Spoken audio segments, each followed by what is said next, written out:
Sklepom določitev cen programov predšolske vzgoje v občini Rečice.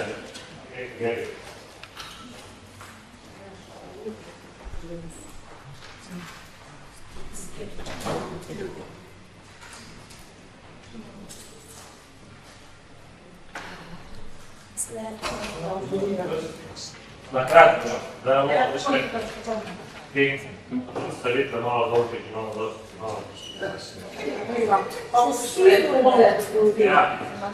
To pa vodi vseeno. Zato to smo treba se napopraviti. Da zadnji krati reči, ki ga dočem. Bom zelo kratko, podlage ste si prebrali, da ste tudi gradivo prebrali. Povedala bi sam, kaj so elementi za oblikovanje cene, to so stroški dela, stroški materijala in storitev, ter stroški živil za otroke, struktura te elementi za oblikovanje cene predstavljajo stroški dela kar 82%, stroški živil 9% in pa stroški materijala in storitev tudi 9%. Razlogi za predlagano povečanje cene so tako v povišanju stroškov dela. Kot veste, se je s 1.1. uskladila minimalna plača, s 1.6. pride do uskladitve oziroma je prišlo do uskladitve plačnih razredov in s tem tudi do povišanja regresa. Na drugi strani pa smo prijeli vsako leto finančne načrte zavodov, na podlagi katerih tudi predlagamo potem spremembo cen. Izhodišče pri oblikovanju cene oziroma izhodišče je, da je enotna povprečna cena za vse vrtce v občini z namenom, da je plačilo enako za vse starše, ne glede na to, kateri vrtec v občini Rečice obiskujejo.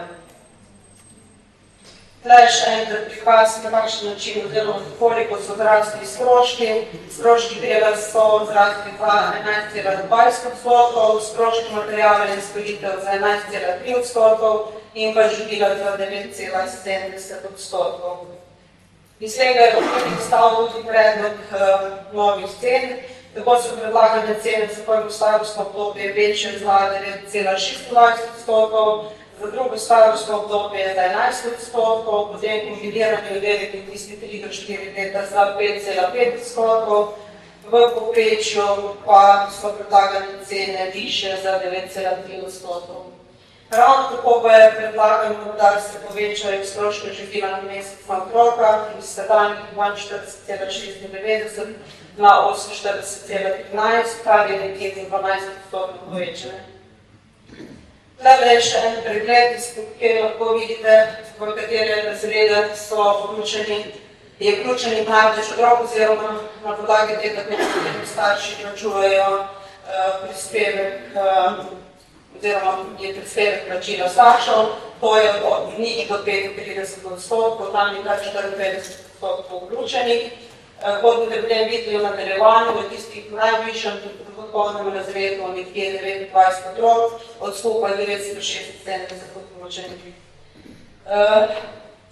Potem je zdaj še navedeno, kot sem že prej povedala, tudi predlog cene in izračun za tiste starše, ki plačujejo največ. Kot sem povedala, je to 27 otrokov, 976 vključenih. Potem je tu že znana tabelica po zakonu, na kakšen način se izračuna oziroma kakšni so povprečni dohodki na osebo in koliko je primerov značilno staršev.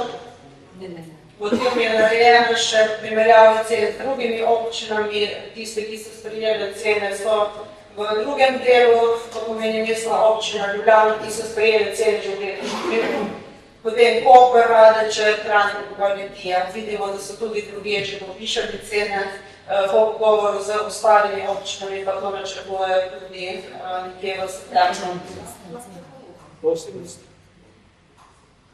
Občina v predlaganem sklepu uveljavlja tudi odgovornost oziroma popust počitniško odsotnost, zdravniško odsotnost in pa sofinanciranje 100% povišanja cene v letu 2024. Če imajo vrtec vpisanega enega otroka, kolikor pa ni že deležno vstitve države, oziroma drugi otrok, pri čemer starejši sorojenec ne obiskuje vrtca. Tukaj so navedene potem še dodatna dejstva oziroma finančne posledice. Sedanja proračunska postavka za programe predšolskih vzgoje za našo leto 2024 4,4 milijone.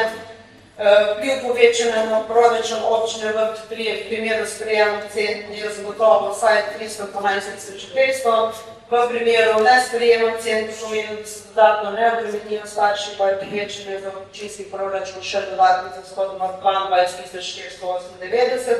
Ravno tako pa v primeru, če se ne sprejmejo nove cene, je tudi prispevek državnega proračuna nižji. Tako na kratko. Hvala. Ja, zdaj, mislim, stara zgodba.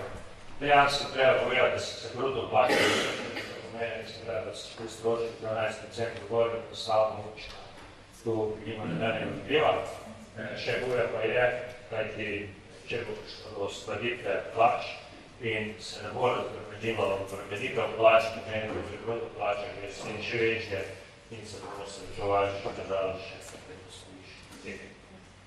To je zgradnik vsega, teh banalnosti. Seveda, mi sami lahko odločamo samo, ali bomo dali se 4 evre, da ne se smeči savanci za druge. Jaz mislim, da to ne more rešiti skupno ceno. Smo pa predlagali, da se leto povišanje prvega otroka ne zaračuna staršem. Razlika, ko pride, če pa cen danes ne dvigamo, pomeni, da bodo države tega ne. Dejansko so tu zelo omejeni. Seveda, vse ta zgodbe smo se temu še ne slišali, da bo prišlo do nove plačne lestvice, če bo prišlo, da bi država očitno bruto plačne zmanjšuje, praktično to pomeni, da bo vrlo pisna cena. Odpiram postavke. Vidim enega sprave, zato bi jaz dal kar potrditi do cene. Sprejme se sled določiti centru programa predšolske vzgoje v vrtce občine Brežice.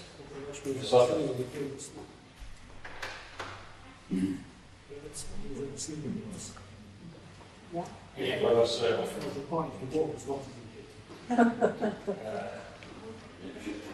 Zdaj prosim prijetno. Sigur te bi poviš, pa nam dobro, da se ne zarazamo. V njemu pokreč vse dani, kaj sem uspeli. Gremo na 10. točko, tudi to je stvarno potrejeno. Zdaj mi že nekaj podarimo v tem letu, se da povišenje cen staršev, ki plačujejo, ne bo poznalo mnogo leta. Imamo na 10. točko, to je spremljali zdaj soglasnik cene socialno-varstvene storitve pomoči brezina redovno v Evropi Brežice 2020.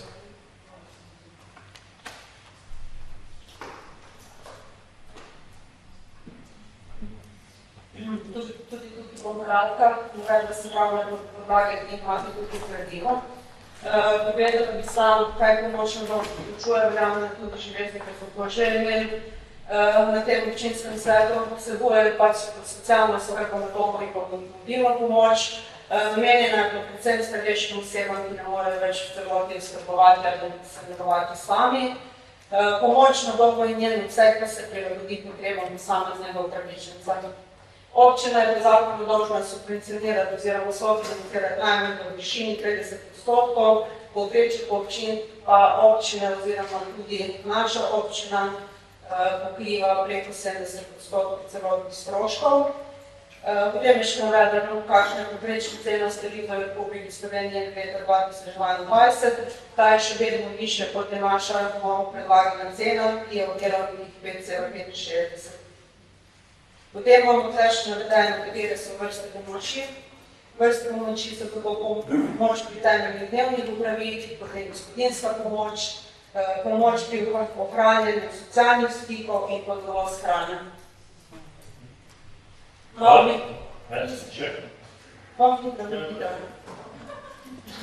Cene se praviloma uskladijo enkrat letno, v primeru, ko se stroški povečajo za več kot 3%, pa se lahko uporabi tudi med letom.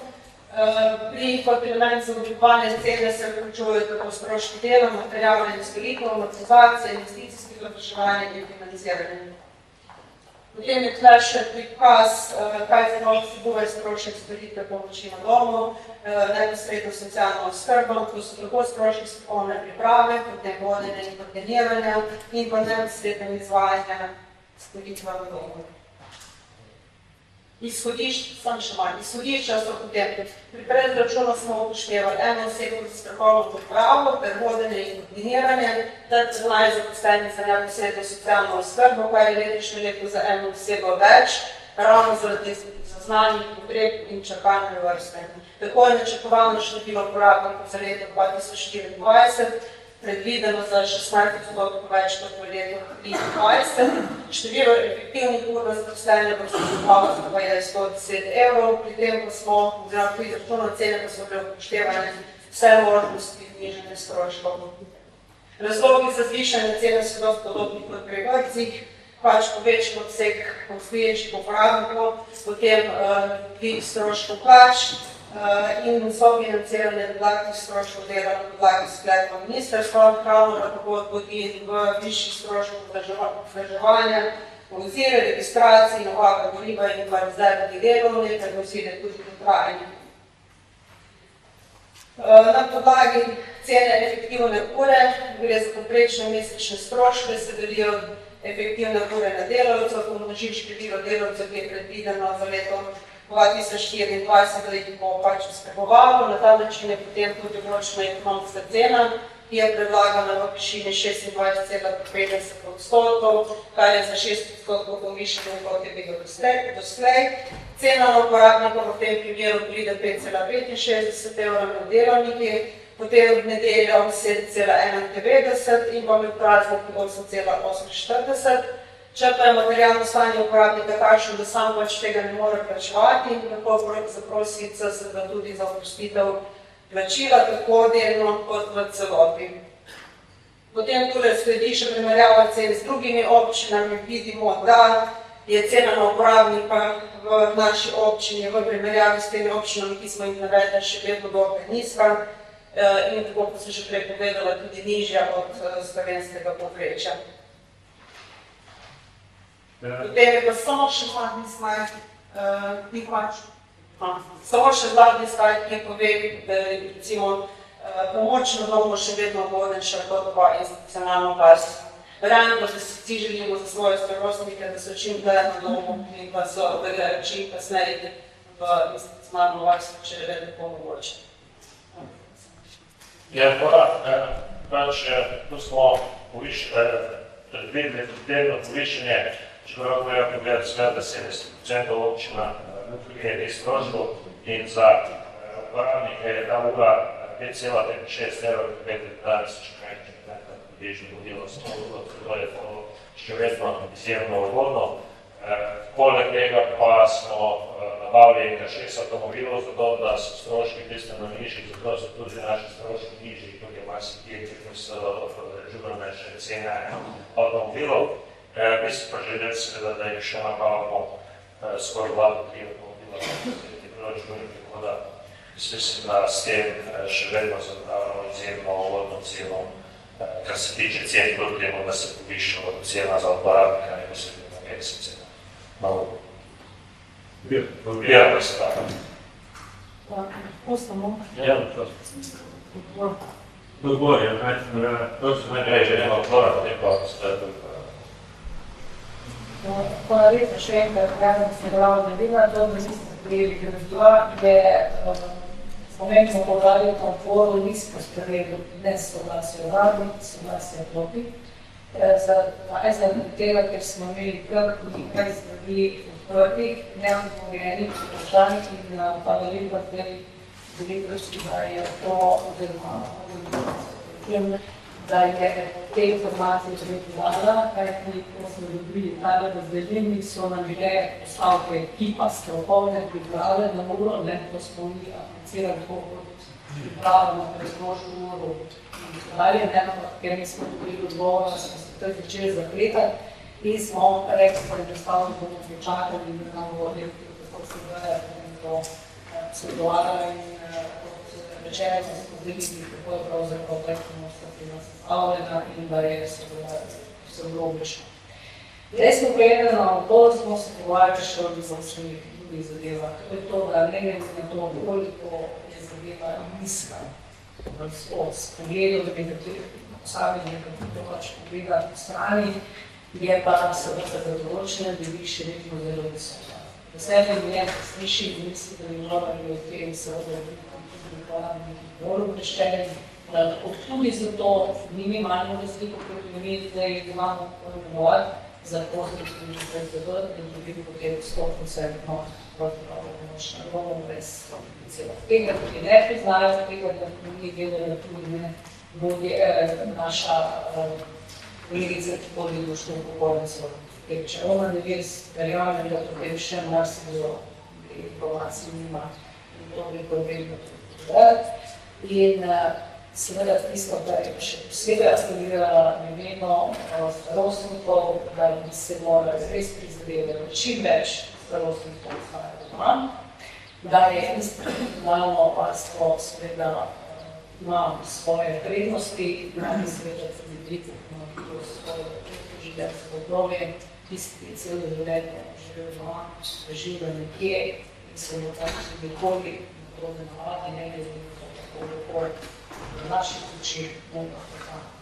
In še vprašanje iz odbora, kaj pravzaprav bi morali storiti, da toliko posameznikov, ki sta v vrsti, bi imeli to pomočno domo resnično takoj, ne pa, da se, kot smo slišali, lahko za to časa tudi ne več. Hvala lepo. Hvala. Ja, bilo te kar tvoj center odgovor. Ja, mi smo to obravnavali na odboru za finance. Tam pa je vprašanje, ker ga nismo dobili odgovora, sem se pozanimal in se mi zdi zanimivo vse. Namreč, ko stopi veljavo novi sklep socialne varnosti, se pravi dolgotrajna oskrba, se bo prevajala tudi dolgotrajna oskrba na domu, ki bo financirana iz tega tretjega stebra in bo za uporabnike brezplačna. Uporabniki bodo razvrščeni, če se sploh zadomno v 5 zredov, glede na to, katere vrste pomoči rabijo. Medtem ko pomoč na dom, kot jo poznamo zdaj, bo pa še vedno ostala za tiste, ki pa pač bi si želeli nekaj več od tega, kar jim bo dokladalo iz neko brezplačnih. Toliko na hitro, pa če ste nekaj recimo v podce, pravo rekel, da se nam uspeli za svoje. Hvala. Andreja, da čak? Se odločujem, sicer niste se, ki sem prijavila pomoč, lahko pa povem svojo izkušnjo, ker sem imela in paščo in magno, ki so nas obiskovali in moram povajati. Punce se prijavili in prijo na lepo, dobiš prijava, odjava in jaz verjamem, da marsikdo sploh ne ve glasovati, ker sploh poslužuje, je pa zelo dobrodošla in starejši ljudje se temu spravimo učiti ne doma in to nam omogoča, da mi samo pohvalimo, da služimo. Hvala za besedo. Mene pa zanima, glede na to, da smo to že enkrat odprli, koliko ljudi še čaka na oskrbo oziroma na znač na domu in ali s tem popišanjem zagotavljamo, da tudi se zmanjša čakalna vrsta oziroma zabre. Ena zadeva, druga zadeva me zanima strokovno usposobljenost kadra, ki vodi pomoč na domu. In tretje me zanima normativ za obisk. Prav, ali je to določena ura, ali glede na vrsto invalidnine, kakšna pomoč je vključena, sprav, ali je to res samo dostava hrane, ali gre za konkretno tudi strokovno pomoč, recimo medicinsko preverjanje ali karkoli. Zanima me konkretno, kaj je to pomoč na poslu. Hvala. Najprej hvala, da ste se predstavili, da ste se priložite. Zmeraj ste pred novimi izzivi in se z njimi tudi odlično spopadate in seveda se razmejo novo vprašanje. eno od teh je priletelo tudi k nam, in sicer strani zavoda Skupaj zmoremo. In sicer, jaz sem v gradivu opazila en podatek, v uradnem gradivu, ki smo ga dobili, in sicer v zvezi s 17 čakajočimi na storitev.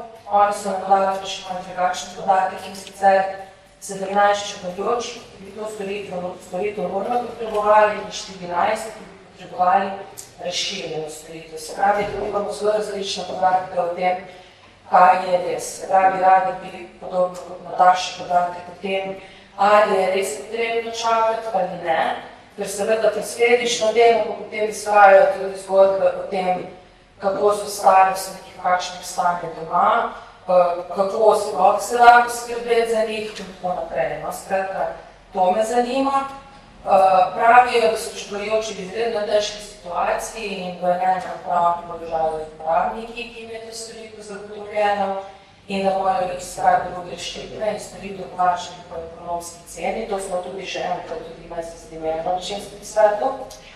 Zdaj pa še tretje vprašanje, to čisto dobro ne vem, to je tudi za občino vprašanje, in sicer glede na navedeno in s ciljem, da bi bila ta storitev pod ugodnejšimi pogoji, enakopravno zagotovljena vsem občanom občine Brežice, ali je možna in ali je možna podelitev koncesije dodatnemu izvajalcu, ali se pravi storitev CSD-ja izključuje koncesijo, se pravi se te dve stvari izključujeta, ali je možno, da obstajata ena zaradi druge v smislu pokrivanja kapacitet, če teh CSD-ju zmanjka. Hvala lepa. Hvala, kdo so govorili te predstavljati? Zelo. Popustilo starosti, če pa sem pogledal ta Magdalena in popustila isti. Ja, hvala za vprašanje, da bomo vse pogovorila, da nismo vmes kaj poznali. Skratka, pomoč na domu gre za socialno skrbo. Gre za storitev, ki je točno zapisana in določena v zakonu o socialnem varstvu, v pravilniku o standardih in normativih o izvajanju socialno-varstvenih storitev, kjer je tudi naveden, kdo lahko izvaja to storitev.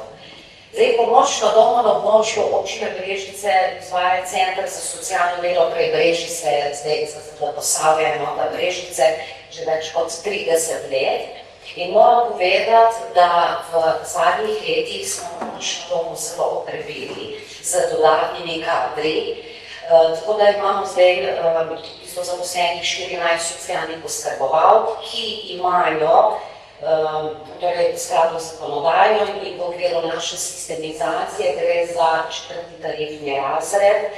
In vkolikor ne gre recimo za tehnika zdravstvene nege, morajo imeti opravljeno nacionalno poklicno kvalifikacijo za socialnega oskrbovalca, da lahko ali pa naredi v tem času, ko so zaposlene. Zdaj, kot je bilo omenjeno v gradivu, so bile neko vprašanje tudi glede čakajočih. Pomoč na domu je izredno živa stvar, ampak zdaj po naših podatkih, mi smo s kolegico smo bile zelo presenečene glede na to vprašanje, da je toliko čakajočih. Dejstvo je, ko smo preučevali, koliko je dejansko čakajočih, smo ugotovili, da je 12 čakajočih na razširitev storitve, torej 12 oseb je takšnih, ki že ima pomoč na domu, potrebujejo pa večji obseg nalog, in pa 10 imamo vlog, ko so pa svojci ali uporabniki dali vlogo, storitve trenutno še ne potrebujejo. Lahko rečem, da sem veseli, da je bila v lanskem letu sprejeta novela zakona o dolgotrajni oskrbi. Centri za socialno delo v bistvu postajamo z januarjem 2025 vstopna točka. Zaposlili bomo v bistvu svetovalce za dolgotrajno oskrbo, ki bodo po vnaprej določeni ocenjevalnem orodju izdali tudi odločbo, komu bo kakšna pravica in v kolikšnem obsegu tudi pripadala. Torej, s 1. junijem drugo leto naj bi bili že uporabniki dolgotrajne oskrbe upravičeni do te oskrbe, do dolgotrajne storitve na domu, kasneje pa potem se bo delala še preverjanja v institucionalnem varstvu. Kar pomeni za pomoč na domu. Pomoč na domu še vedno ostaja takšna storitev, kot je bila do sedaj. Mi pričakujemo sicer upad uporabnikov na pomoči na domu, ker predvidevamo, da bodo verjetno vsi uporabniki dali vlogo za dolgotrajno oskrbo. Ampak moramo se zavedati, da ure storitve dolgotrajne oskrbe, ki naj bi jih uporabnik dobil, ne bodo verjetno zadostovali tisto, kar bi uporabnik dejansko potreboval v svojem okolju. Zato bo lahko uporabnik še vedno imel storitve pomoči na domu in pa storitve dolgotrajne oskrbe.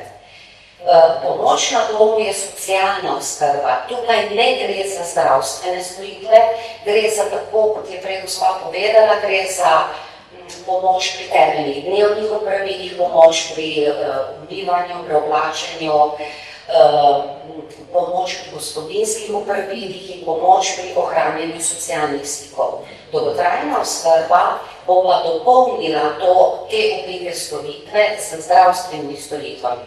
Torej s storitvami tehnika zdravstvene nege, torej šlo bo za merjenje vitalnih funkcij, druge stvari, potem fizioterapija, delovna terapija, ampak da ne bi preveč dolgotrajni oskrbi, mi zdaj v bistvu tudi na območju Posavja, mi imamo zdaj zaposleno strokovno delavko za področje dolgotrajne oskrbe, ki intenzivno sedaj dela tudi na informiranju in osveščanju širše javnosti, prav tako pa že sprejemamo in odločamo o institutu oskrbovalca družinskega člana. V letošnjem letu, torej kar je tudi vključeno v ceno, moram reči, da vsako leto gre tudi občina nasproti, da glede na potrebe zaposlujemo tudi dodatni kader. Torej tudi v letošnjem letu bomo zaposlili dodatno eno socialno oskrbovalko, nabavili bomo dodatno en služben avto, ker gre za izrazito, torej geografsko razpršen teren, naše oskrbovalke je nujno, da imajo vsak svoj službeni avto, one delajo vse dni v letu, torej tudi v sobotah, nedeljah in praznikih, tudi v večernih urah, da smo uvedli te dodatne storitve, torej izven delovnika, res smo izhajali iz potreb uporabnikov. Ko je bilo vprašanje, torej ali bi se podelila lahko koncesija glede na seznanje potrebe, je tako, mislim, da ne bi dala kakšnih napačnih, ampak to, kar je meni znano, je, da odločitev, kdo je izvajalec pomoči na domu, je na strani občine, ki v bistvu seveda je treba tudi in je tudi do sedaj bilo tako, da se nekako zagotovi ta javna mreža in tudi na področju dolgotrajne oskrbe bo tako. In na področju dolgotrajne oskrbe že javna mreža ne bo zmogla zadostiti potrebam, bo lahko občina podelila potem koncesijo še drugim izvajalcem. Glede pomoči na domu pa mislim, da ni te možnosti ali pa izbire, gospa Patricija, ki ima tudi dolgo zgodovino poznavanja pomoči na domu, da ne bi zdaj tudi, ne mislim, da ni te možnosti, ampak je nekako tudi dolžna občina kot lokalna skupnost zagotavljati to storitev. Torej, skratka, z dodatnimi kadri, po drugi strani pa moramo, so tudi povemo, da tako kot druge ustanove na področju zdravstva, socialnega varstva ali pa domov, mi zelo težko dobimo ustrezen kader, če ga sploh dobimo. Ko objavimo, to je prosto delovno mesto, včasih tudi do 2-3krat objavljati razpis, ampak to je problem in izziv za vse nas, tudi na državnem nivoju, je pa res, da tudi ko pa kader dobimo, je nujno potrebno, da tudi veliko delamo s kadrom, da ga obdržimo, da ne pobegnejo v druge sfere, tako kot se nam je zgodilo. tudi v osebno asistenco ali pa v trgovske dejavnosti, kajti osnovna izhodiščna plača naše socialne oskrbovalke je 23 plačni razred, kar je pod zneskom minimalne plače. In si tudi zato želimo, da bi v bistvu plačni sistem prinesel tudi pozitivne spremembe tudi v tej smeri. Jaz sem vam pogledala Zvezdniki 3 leta, 4 leto teče, kar je spremljeno pri pomoči na domu, da smo razširili tudi na nedelje in praznike. Teh ljudi, koliko jih je zdaj, recimo maj 2020, sem imeli, sem tam malo vzela, na 20 je bilo recimo 6, ki so prejemali storitev 2-krat na dan, pa 4, ki so prejemali 3-krat na dan storitev. Se pravi, da je vstopoval tako številka oziroma 3-krat na dan.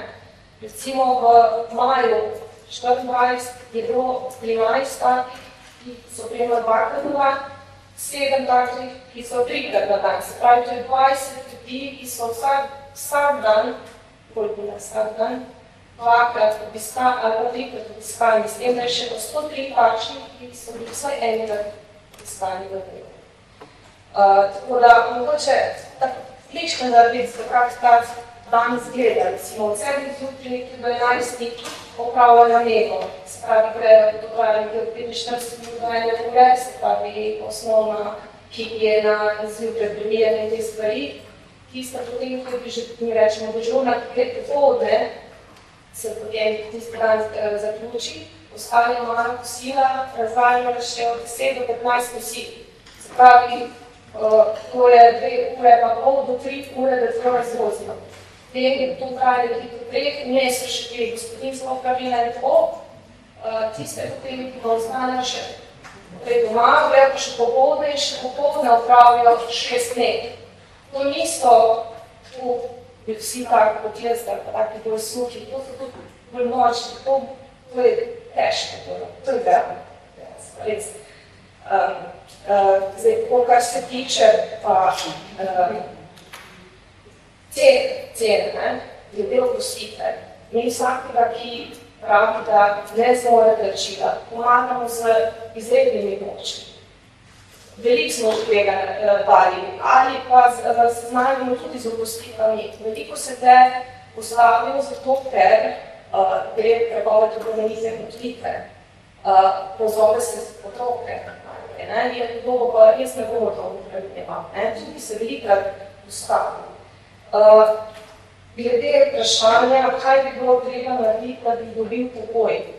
Žal smo res velike potrebe in poskušamo vsakmo, če je možno, seveda tisto nima nikoga, da poskušamo še prej. Ampak plačani smo po efektivi. Zdaj, če bi imeli nekoga, ki bi bil v pripravljenosti, zdaj pravno pridi delati, bi bilo drugače. Ko pa so vse polne, še poskušamo stlačiti nekoga tam. In nam je res težko, ker res prihajajo res zelo težke situacije. In so res v stiskah. In meni najbolj hudo, ko vem, da rabi, več ne moreš, oskrbovalke, veliko delajo nadme, ampak to je vedno nedogledi. To ga mogoče res deliti. Zdaj, sem dal odgovor do koncesije, nisem malo kar presenečen, zdaj to jaz vsake dan poslušam javno zdravstvo, javno socialno, vse treba še identifikovali koncesije, sposovali prilice, sploh za socialno varstvo, kaj smrtnim razvorom delamo za centrom, tudi to bistveno lažje, se center je povezan z tudi druge storitve, dalje posvetuje, kako lahko pogledajo pomoči. Vemo pa, kaj se zadeva koncesija pri parlamentarni službi. Zelo hitro so te naše koncesionarje začeli se zbirati samo na boljše delo, pa fino računati, pa bilo pa kaj problem, so pa potem javna služba vode, tako da jaz mislim, da koncesija ne bo nič rešila. Seveda, če bomo potrebno povečati sredstva, bomo mogoče povečali za to storitev in jaz upam, da je še naprej tako upravljati, kako se daje. Tako da jaz s tem zaključim danes. Spremlja se sklepov iz 2020, kjer je socialno varstveno storitev, večina pomoč družini na novo občine Brežice s Ribiškim mestom. Prihodnost.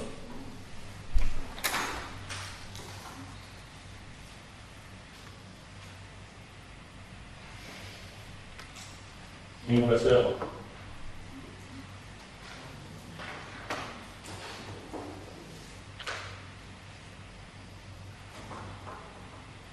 Imamo še dve kratke točke, bomo to še verjetno naredili, ker smo malo zelo časni.